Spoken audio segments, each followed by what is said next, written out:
Apple Daily is one of the most popular newspapers in Hong Kong, with a circulation of around 80,000 a day, and now it's closing. This is the story of how it found itself at the centre of Beijing's efforts to restrict press freedom in Hong Kong. We'll start in July 2019.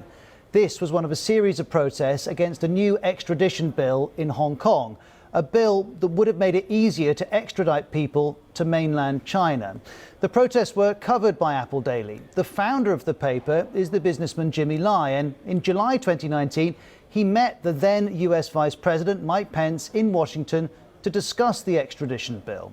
That was highly criticised. The state-owned Chinese newspaper Global Times called him a traitor for brazen collusion with the West to fuel Hong Kong protests, it said. Well, that extradition bill was withdrawn, but the animosity remained. In June 2020, Beijing made another move, this time imposing a national security law on Hong Kong.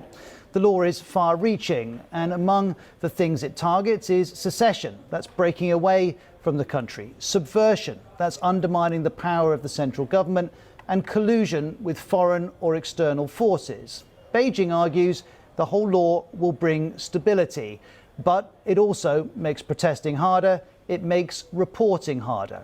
And shortly after the law was imposed, Jimmy Lai said it meant Hong Kong is dead. 2 months later, we saw the law in action. On August the 10th last year, police raided Apple Daily's headquarters. This footage shows Jimmy Lai being arrested on allegations of colluding with a foreign force. Apple Daily put the raid on its front page, and this was the Chinese government's justification for the raid. 香港是法治社会。 Hong Kong is a society ruled by law. Everyone is equal before the law. No one has extra-legal privileges, and no institution is beyond the reach of the law. No rights and freedoms, including the freedom of the press, can go beyond the bottom line of national security. National security above all else. It's a familiar message to those in mainland China. It's familiar in Hong Kong now too. But following the raids, there was support for Apple Daily, and it grew.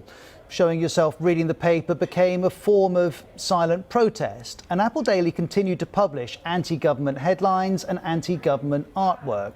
Jimmy Lai had been released on bail after the August arrest, but in December he was arrested again. This footage shows him being taken away. This time he was facing fraud allegations, and this time bail was denied. Hours before his arrest, he'd spoken to the BBC. Can induce fear in you. That's the easiest way to control you. That's the cheapest way to control you, and the most effective way.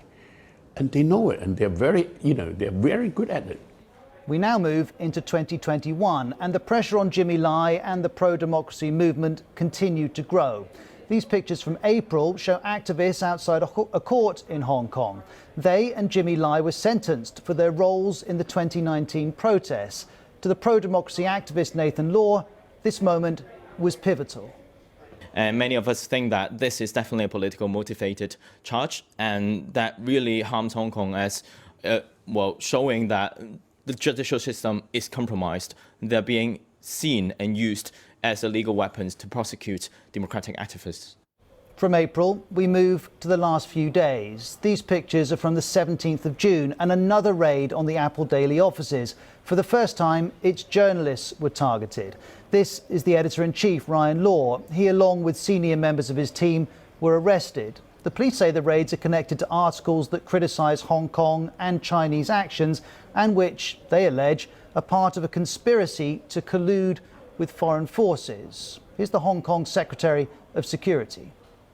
We are talking about a conspiracy in which the suspects try to make use of journalistic work to collude with a foreign country or external elements to impose sanctions or take hostile activities against Hong Kong. And the day after that raid, this was the front page of Apple Daily. Staff had used their phones to put the paper together after their computers had been seized by police.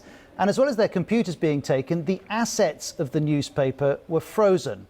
Here's a board member of Apple Daily's parent company on the impact that's had. We can't pay payroll at this point because our assets have been frozen. Our editor-in-chief is in jail. Our chief executive officer is in jail. They haven't been charged with anything formally. We don't know when or if there's going to be any kind of a trial. And more people are being picked up. So, of course, there's a real air of concern. And there's also the financial aspect. If we have the cash, but the Secretary for Security, without any court order, without any real basis, has just decreed that we're an outlaw organization. We can't pay the electricity company, we can't pay the water company, can't pay the phone bills. No choice. And now Apple Daily is shutting, all of which to the UK, to the US and many other countries looks an awful lot like an attack on freedom of speech. Not so, says Hong Kong's leader, Carrie Lam. What we are dealing with is neither a news outlet problem nor a news reporting problem. It's a suspicious act of endangering national security. So our action is not attacking press freedom just because the suspect organization is a news outlet and the suspects are people in charge of a news outlet.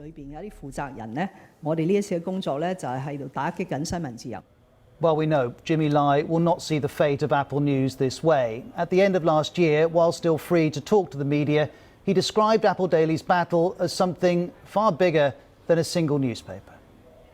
And the free world will be on our side. The free world will be supporting us because they know that we are sharing the same value as theirs. They know that we are fighting in the frontier for their value. If we lose, that means the defeat of the value system. And in the story of the now closed Apple Daily and its owner, we see a much greater struggle over the nature of Hong Kong society and its relationship with Beijing.